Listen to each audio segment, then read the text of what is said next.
पशुओं को मिलेगा प्यार और मिल्को मोर पशु आहार तो दूध बहेगा, मुनाफा बढ़ेगा। मिल्को मोर पशु आहार। खुदी को आजमाया है तो ये अंदाज आया। तुम में भी मैं हूँ शुद्ध प्लस पान मसाला।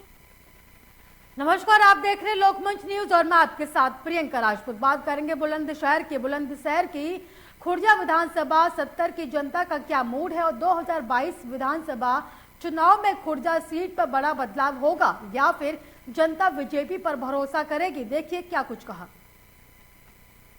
विधानसभा चुनाव को लेकर सभी पार्टियां मैदान में हैं। वहीं बात करें बसपा पार्टी की तो लगातार बुलंदशहर की 7 सीटों पर बसपा के प्रत्याशी घोषित हो गए हैं। वहीं खुर्जा विधानसभा क्षेत्र से लगातार जनता से डोर टू डोर जनसंपर्क करने वाले विनोद प्रधान जी भी खुर्जा विधान से मैदान में हैं। इनसे हम चर्चा करेंगे कि आखिर खुर्जा विधानसभा क्षेत्र का माहौल क्या है और कितनी जनता इनके साथ है, कितने समुदाय का प्यार इनको मिल रहा है।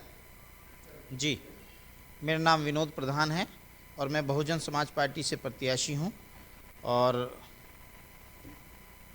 क्षेत्र में जा रहा हूं और पूरा समर्थन मिल रहा है।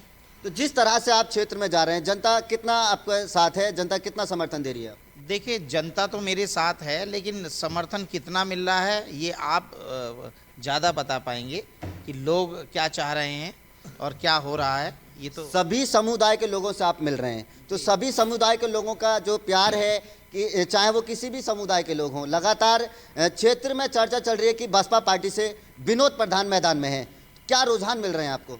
सर, समाज मन बनाए बैठा है बहुजन समाज पार्टी को वोट देने के लिए और इस जो वर्तमान में सरकार चल रही है इससे हर वर्ग हर जाति वंचित रही है। जो इन्होंने कहा था, जो आश्वासन इन्होंने लोगों को दिए थे, एक भी धरातल पे नहीं उतरे। हर किसान गरीब सब के सब मन बना चुके हैं कि इस बार जो वोट करेंगे केवल बहुजन समाज पार्टी के प्रत्याशी विनोद प्रधान को करेंगे। आप प्रधान पद से यहाँ तक पहुँचे हैं, क्या कमी देखी आपने क्षेत्र में जो आपको राजनीति में आना पड़ा और जनता के हित में ऐसा क्या देखा? जबकि लगातार काफ़ी पिछले समय से आप जनता से डोर टू डोर जनसंपर्क कर रहे हैं, क्या कमी देखी क्षेत्र में और किस तरह के, चाहे वो गरीबों के मकान हो, दुकानों, काफ़ी बहुत सारी प्रॉब्लम है, बहुत बड़े बड़े मुद्दे होते हैं क्षेत्र में, क्या प्रॉब्लम सामने आ रही है जनता के हित में? देखिए, जनहित के लिए कार्य जो हैं प्रशासन के यानी शासन की इतनी सारी योजनाएं हैं, इतनी अनगिनत योजनाएं हैं जो धरातल पे नहीं आती हैं और जो क्षेत्र के वंचित जो गरीब लोग हैं उन योजनाओं से वंचित रहते हैं। ये हमने देखा और उसको देखते हुए ये मन बनाया कि जब हम राजनीति में आएंगे तो इन चीज़ों को गांव-गांव पहुंचाने का काम करेंगे। वैसे तो पेंशन हर जगह, दिव्यांग पेंशन भी है, विकलांग पेंशन भी है, वृद्धा पेंशन भी है, लेकिन उन लोगों की लग ही नहीं पाती, लोग वंचित हैं उनसे। आज हमारा अगर श्रम कार्ड है, श्रम विभाग की इतनी सारी योजनाएं अनगिनत है। आज स्कॉलरशिप की बात करें, अनगिनत योजनाएं हैं लेकिन धरातल पे नहीं है। ये कारण है ब्लॉक स्तर पे कृषि की इतनी सारी योजनाएं हैं, चाहे ट्रैक्टर सब्सिडी हो, आईसर कोई भी इक्विपमेंट लें, इतनी सब्सिडी, लेकिन वो धरातल पे नहीं है। और मन यही बनाया जब राजनीति करनी है तो ये चीज़ें धरातल पे ला करके गांव-गांव के लोगों को इस सरकारी योजनाओं का लाभ दिलवाना है। विनोद जी, युवा परेशान है, युवा को रोजगार नहीं है जैसा युवा कह रहे हैं। क्षेत्र में आप मैदान में हैं लगातार और जनता कहीं ना कहीं ये दावे भी करती है कि विधायक जी चुनाव के टाइम आते हैं और बड़े बड़े दावे और वादे कर चले जाते हैं कि अब की बार क्षेत्र की दशा बदल जाएगी, गांव की 5 साल में दशा बदल जाएगी, क्षेत्र जो है वो विकासशील हो जाएगा और युवाओं को नौकरी भी दिलवाई जाएंगी। और जैसे ही विधायक जी सत्ता में आते हैं उसके बाद 5 साल तक क्षेत्र में नहीं जाते हैं। तो इस तरह की शिकायतें काफ़ी आई पिछले दौर में भी, तो आप क्या कहना चाहेंगे? देखिए, युवाओं को रोजगार गांव में नहीं मिलेंगे, युवाओं को रोजगार शहर में मिलेंगे। और शहर जो कस्बा शहर जो हमारा खुर्जा विधानसभा है वो एक पोल्ट्री का बहुत बड़ा हब है और हमारे यहाँ क्रीमिक का बहुत बड़ा काम है। और इसके लिए जो हमारे क्षेत्र के जो उद्योग कर रहे हैं, सब समाज के लोग जो काम कर रहे हैं, वो हस्तशिल्प की बहुत दिनों से आवाज़ उठाते आ रहे हैं। वो एसोसिएशन मांग करती आ रही है, लेकिन आज तक इस उद्योग को हस्तशिल्प का दर्जा नहीं मिला है। अगर ये दर्जा हस्तशिल्प का मिल जाता है तो मैं इस बात को अपनी विधानसभा में भी उठाने का काम करूँगा और अगर हमारी सरकार बनती है तो आदरणीय बहन कुमारी मायावती जी से इस पे सबसे कड़ा कदम उठवाने का काम मैं करूँगा।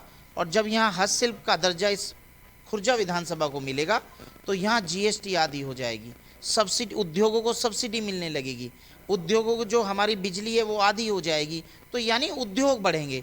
जो लोग नहीं कर पा रहे हैं उद्योग सब्सिडी लेने के पे, वो लोग अपने अपने उद्योग जोड़ने लगेंगे। तो यहाँ पर उद्योग जब बढ़ेंगे तो रोजगार के अवसर बढ़ेंगे, और यही मेरा प्रयास होगा। विनोद जी, मेरा लास्ट सवाल आपसे होगा कि जिस तरह से बसपा पार्टी ने आप पर खुर्जा सीट पर भरोसा जताया है, किस तरह से खरा उतर पाएंगे उस भरोसे पर आप? देखिए, मैंने फिर कहा है, भरोसा तो हमारा संगठन पहले से इतना मजबूत है जो आदरणीय बहन कुमारी मायावती जी बना के रखती है। बूथ से लेके सेक्टर, सेक्टर से विधानसभा, विधानसभा से जिला स्तर, सब कुछ मजबूत है। अब हमारे जो गरीब तबके के लोग हैं, जो गरीब समाज गांव-गांव में बसता है, हमारा ये है उन योजनाओं को धरातल पे ला करके उन लोगों तक पहुंचाने का काम हमें करना है। यही काम होते हैं। गांव, एक गांव को दूसरे गांव से जोड़ने के लिए जो टूटी सड़कें पड़ी हैं या जहां खरंजे भी नहीं हैं, कच्ची सड़कें, उनको बनवा करके गांव को जोड़ने का काम करना, यही काम क्षेत्र के होते हैं। जिस तरह से अभी आपने कहा कि विकास का जो काम है वो सबसे पहले क्षेत्र में करना है, लेकिन अहम मुद्दा क्या होगा अगर आप सत्ता में आते हैं? सबसे पहला कदम आपका क्या होगा सत्ता में आने के बाद?